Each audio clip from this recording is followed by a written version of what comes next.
করব দুইটি সংখ্যার মধ্যে বৃহত্তর সংখ্যা নির্ণয়। এটা নির্ণয় করতে গেলে আমাদের সংখ্যাগুলোকে কি করতে হবে? সংখ্যা কম্পেয়ার করতে হবে। অর্থাৎ প্রথম সংখ্যার সাথে দ্বিতীয় সংখ্যার একটা কম্পেয়ার করতে হবে। সংখ্যা আমার কয়টা আছে বলতো? দুইটা।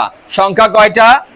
তাহলে আমরা নাম্বার 1 বলতেছি এন্ড নাম্বার 2 বলতেছি, তো দুইটি সংখ্যার কথা বলতেছি। এই নাম্বার 1 নাম্বার 2, অথবা আমরা এটাকে চাইলে কি করতে পারি? এক্স ওয়াই দ্বারা ডিফাইন করতে পারি, চাইলে আমরা এ বি দ্বারাও ডিফাইন করতে পারি। অর্থাৎ আমরা আমাদের খেয়াল খুশি মতো করে যে কোনো চলক ব্যবহার করতে পারবো। যে কোনো চলক ব্যবহার করতে পারবো না? যে কোনো চলক। এবার দেখো যে আমার যেই দুইটি সংখ্যা থাকবে এই সংখ্যাটাকে কি করতে হবে? আমরা বলছি কম্পেয়ার করতে হবে। কি করতে হবে? কম্পেয়ার করব। এটা হচ্ছে লজিক, তাই না? এটা হচ্ছে আমাদের লজিক। তো এবার দেখো, আমরা যদি বড় বলতে চাই, প্রথম সংখ্যাটিকে দ্বিতীয় সংখ্যার সাথে কম্পেয়ার করতে হবে। অর্থাৎ প্রথম সংখ্যাটা আমার দ্বিতীয় সংখ্যার থেকে বড় কি না প্রশ্ন করতে হবে, প্রশ্নবোধক চিহ্ন। প্রথম সংখ্যাটা কি দ্বিতীয় সংখ্যার থেকে বড়? প্রথম সংখ্যাটা কি দ্বিতীয় সংখ্যার থেকে বড়? আমি ধরে নিচ্ছি এই যে প্রশ্নটা করছে এটা ট্রু, তাহলে কি আমাকে আউটপুট দিবে? তার মানে বড় সংখ্যার আউটপুট দিবে। হ্যাঁ, তাহলে প্রথম সংখ্যাটাই বড়, বা এ ইজ দ্য লার্জেস্ট নাম্বার।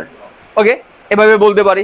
এবার যদি না হয়, আর কি আমাকে এখানে কোনো কন্ডিশন অ্যাপ্লাই করতে হবে?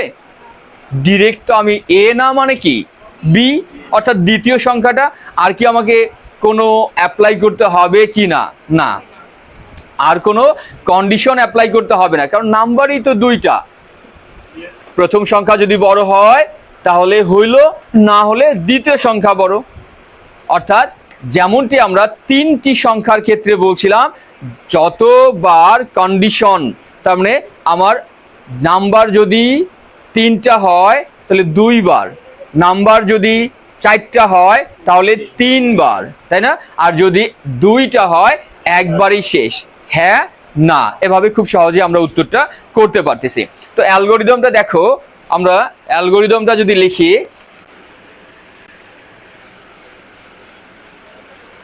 সবাই পারছি মনে হয় নাকি? অ্যালগরিদমটা দেখো খুবই সহজ, বাসায় শুধু একটু সময় দিতে হবে। স্টেপ 1 এ কি করতে হয় বলতো? অলওয়েজ আমাদের স্টার্ট করতে হবে। দেন সেকেন্ড স্টেপে কি করতে হবে? ইনপুট দিতে হবে। কি ইনপুট দিব বলতো? এ বি, অর্থাৎ সংখ্যা দুটিকে কি ইনপুট দিব? অর্থাৎ আমরা যেই সংখ্যা দুটা নিব সেই সংখ্যা দুটি, এই সংখ্যা দুটিকে আমরা যেভাবে ডিফাইন করে থাকি সেভাবে আমরা নিয়ে নিব। তো আমি কিভাবে ডিফাইন করতে যাচ্ছি? আমরা লিখলাম এ এন্ড বি। আমরা চাইলে number 1 number 2 A X Y এভাবে বিভিন্ন ভাবে আমরা ডিফাইন করতে পারি। দেন স্টেপ 3 তে কি করতে হবে বলতো? ইফ, শর্ত যুক্ত করতে হবে। কি শর্ত দিব আমরা, তাই না? কি শর্ত দিব? এখানটায় বলবো যে প্রথম সংখ্যাটা কি দ্বিতীয় সংখ্যার থেকে বড়, তো আমরা সেই শর্তটা দিয়ে দিব এ গ্রেটার দ্যান বি। এ কি বি এর থেকে বড়? তাহলে এই জায়গায় আমরা দেখতে পাচ্ছি একটা সাইন ইউজ করছে, এই সাইনটা হচ্ছে গ্রেটার দ্যান সাইন। এই সাইনটি সবসময় ব্যবহার করব। কখন ব্যবহার করব? সেটা হচ্ছে যখন বৃহত্তর কথাটা বলা থাকবে, বড় কথাটা বলা থাকবে।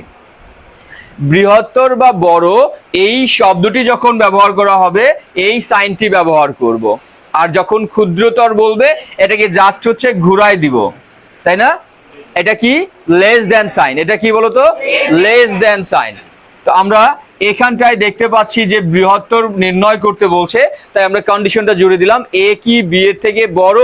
এ কি বি এর থেকে বড়? উত্তর কয়টা পাবো বলতো? 2টা। হ্যাঁও পেতে পারি, নাও পেতে পারি। তো আমরা লিখবো ইয়েস, আমরা বলবো নো। যদি হ্যাঁ হয় সেক্ষেত্রে সে একটা আউটপুট দিবে, বলবে প্রিন্ট করবে। প্রিন্ট করবে, কি প্রিন্ট করবে বলো তো? This is largest number. Simple statement use করতে পারি, তাহলে আমরা লিখব this is largest number. Largest number, অথবা আমরা বলতে পারি এ ইজ লার্জেস্ট নাম্বার, অথবা আমরা বলতে পারি first number is largest number. Okay, যেভাবে ইউজ করতে পারি। দেন আমার যদি এই স্টেপ 3-তে এসে কন্ডিশন পার্টটা এটা ট্রু হয়ে যায়, এই নাম্বার 1 পার্ট এক্সিকিউট করবে। এটি যদি ফলস হয়ে যায়, নাম্বার 2 এই পার্ট এক্সিকিউট করবে। এই পার্ট এক্সিকিউট করলে পরবর্তী ধাপে আসবে নো। নো মানে কি? পরের ধাপে চলে আসবে। পরবর্তী ধাপটা কি বলতো? স্টেপ 4। স্টেপ 4-এ চলে আসবে। স্টেপ 4-এ এসে সে কি করবে? সেম প্রিন্ট করে দিবে, একটা আউটপুট সে প্রিন্ট করে দিবে। তো আমরা লিখব প্রিন্ট। কি প্রিন্ট করবে বলতো? This is not. নট যুক্ত করে দিতে হবে। গুড। তো আমরা লিখব নট আর লার্জেস্ট। এই এ বলতে এখানটায় কিন্তু আমরা ওই এ কে বুঝাই নাই, ওই সংখ্যাটিকে বুঝাই নাই। এই এ বলতে আমার এখানটায় সেন্টেন্সটিতে আমরা এ একটা লেটার ইউজ করছি, তাই না? Number 9 largest number. তো this is not a largest number. তো দুই ধরনের আউটপুট আমরা পেয়ে গেছি, দুটাই আউটপুট পেয়ে গেছি। অর্থাৎ আমাদের এই যে পার্টটা ছিল হ্যাঁ পার্ট এবং না পার্ট, যদি হ্যাঁ পার্ট এক্সিকিউট করে আমরা লার্জেস্ট নাম্বার পাবো, যদি নো হয় তাহলে আমরা নট এ লার্জেস্ট নাম্বার এই পার্টটা পাবো।